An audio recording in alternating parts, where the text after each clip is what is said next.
relevancy, why do I need it? Usability, how do I use it? And we're well on the way to, we're about a third of the way towards completion of that program with very good results, which I'll report in a moment. The second part of the grant is to address the goals of availability and hopefully cost. And that piece will begin later in the spring this year. It will be a series of town hall meetings in regions, in different regions of the state, leading to a background report, both what's going on in the state and what we found in the regional town hall meetings about barriers to adoption.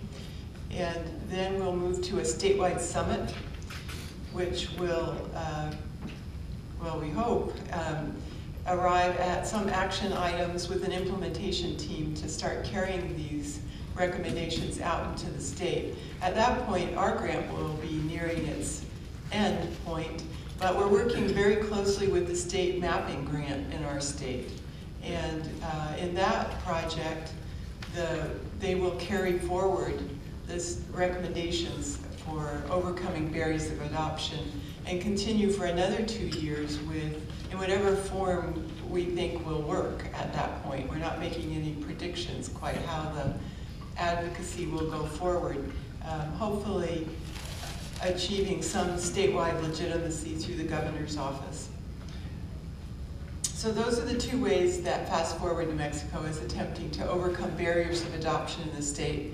How will we know if we make a difference? We're measuring adoption rates of participants from our classes and our outreach events at each public library, both during their interaction with us and then 3 to 6 months after their interaction with us.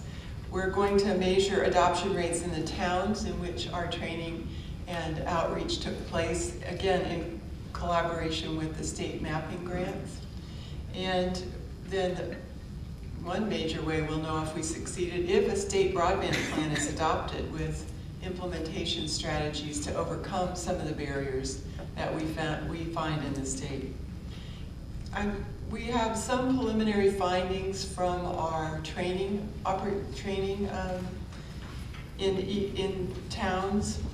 We do about a month of outreach in a town to talk about the training and about broadband and about the internet and why it's important.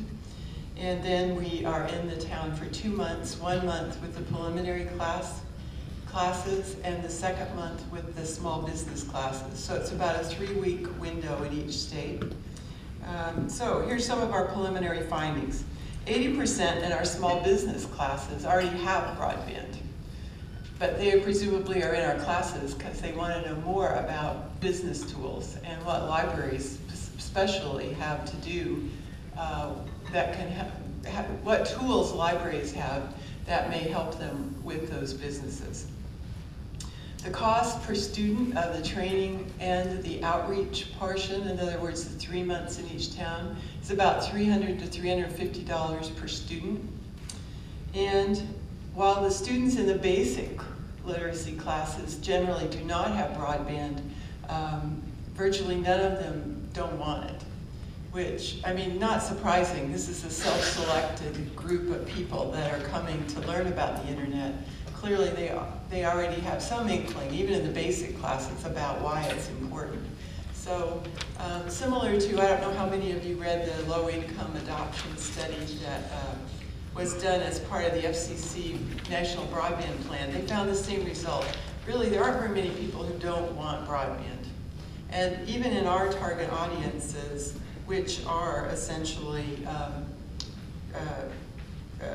low-income, perhaps non-English speakers, and over 50. So those are the places where Pew Internet Studies generally predict that there will be low adoption. But we're finding among our students in those categories, they all want it, but sometimes they can't get it.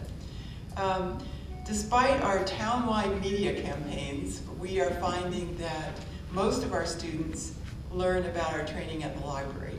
The library is turning up again and again as, I mean, we call it an anchor institution, but